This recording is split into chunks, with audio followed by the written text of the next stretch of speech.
வணக்கம், welcome back to PV traders.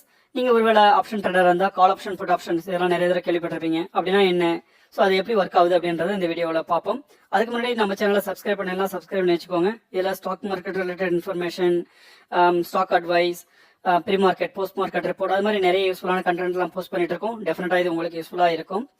Call option and put option அப்படின்னா என்ன அப்படின்னு பார்க்கறதுக்கு முன்னாடி ஆப்ஷன் என்ன, அது எந்த மார்க்கெட்டில் வருதுன்னு பார்ப்போம். ஆப்ஷன்ஸ் வந்து டெரிவேட்டிவ் மார்க்கெட்டில் வரும்.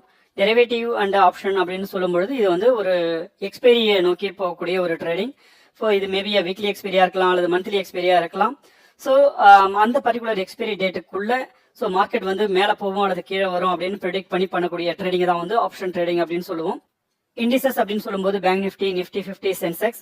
ஸோ இதில் தான் வந்து majority of the option and future ட்ரேடிங்லாம் நடந்துட்டு இருக்கும். ஸோ அது மாதிரி நீங்கள் வந்து ஸ்டாக்ஸில் கூட நீங்கள் ஃபியூச்சர்ஸ் அண்ட் ஆப்ஷன்ஸ் பண்ணலாம். ஸோ இது எல்லாமே வந்து ஒரு எக்ஸ்பைரியை நோக்கி போயிட்டு இருக்கும். இந்த கான்ட்ராக்டே வந்து ஒரு எக்ஸ்பைரியை நோக்கி இருக்கும். மேபி வீக்லி எக்ஸ்பைரி அல்லது மந்த்லி எக்ஸ்பைரி. ஆப்ஷன் ட்ரேடிங் வந்து ஒரு பர்டிகுலர் எக்ஸ்பைரியை பேஸ் பண்ணி நடக்கக்கூடிய ஒரு contract. For example, bank Nifty வந்து இப்போ 56,000 வந்து ட்ரேட் ஆகிட்டு இருக்கு. நீங்கள் அதுலேருந்து மார்க்கெட் வந்து மேலே போகிறதுக்கு வாய்ப்பு இருக்கு அப்படின்னு சொல்லி ப்ரெடிக்ட் பண்ணுறீங்க. ஸோ அந்த பர்டிகுலர் எக்ஸ்பைரிக்குள்ள மார்க்கெட் மேலே போயிடுச்சு அப்படின்னு சொன்னால் நீங்கள் வந்து அதில் வின்னராக இருப்பீங்க. இன்கேஸ் இந்த 56,000லேருந்து மார்க்கெட் வந்து கீழே போயிடுச்சு அப்படின்னாக்கா நீங்கள் லூஸராக இருப்பீங்க.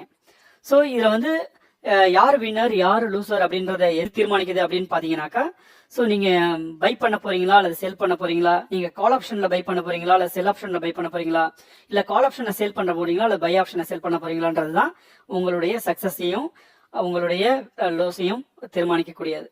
இதுக்கு எல்லாத்துக்குமே அடிப்படை வந்து உங்களுடைய ப்ரிடிக்ஷன், எக்ஸ்பீரியன்ஸ், அது மாதிரி மார்க்கெட்டினுடைய ட்ரெண்ட் அனலைசஸ், இது எல்லாத்தையும் பேஸ் பண்ணி தான் வரும். பையர்ஸ் அப்படின்னு சொல்லும்பொழுது ஒரு பையர் இருக்காரு.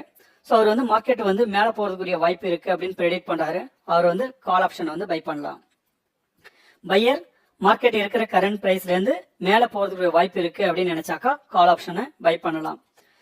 ஸோ அதே பையர் இப்போ இருக்கிற ஸ்ட்ரைக் பிரைஸை விட மார்க்கெட் வந்து கீழே போகிறதுக்கு வாய்ப்பு இருக்கு அப்படின்னு சொன்னாக்கா அவர் வந்து புட் ஆப்ஷனை வந்து பை பண்ணலாம். ஓகே, மார்க்கெட் மேலே போகும் கரண்ட் பிரைஸ்ல இருந்து அப்படின்னு நினைச்சா கால் ஆப்ஷனை பை பண்ணணும்.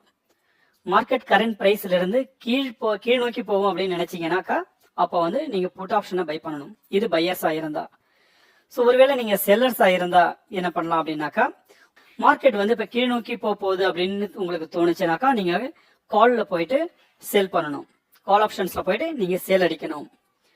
இதே நீங்க வந்து மார்க்கெட் மேல போகிறதுக்குரிய வாய்ப்பு இருக்கு அப்படின்னு ப்ரிடிக்ட் பண்றீங்க அப்படின்னு சொன்னாக்கா புட் ஆப்ஷன்ஸ்ல போயிட்டு நீங்க சேல் பண்ணணும். பையர்ஸ்க்கும் செல்லருக்கும் உள்ள மேஜர் டிஃபரெண்ட் என்ன அப்படின்னு பாத்தீங்கன்னாக்கா, பையர் இருந்தனாக்கா நீங்க வந்து கேபிட்டல் வந்து கொஞ்சமா இன்வெஸ்ட் பண்ணாலே போதும்.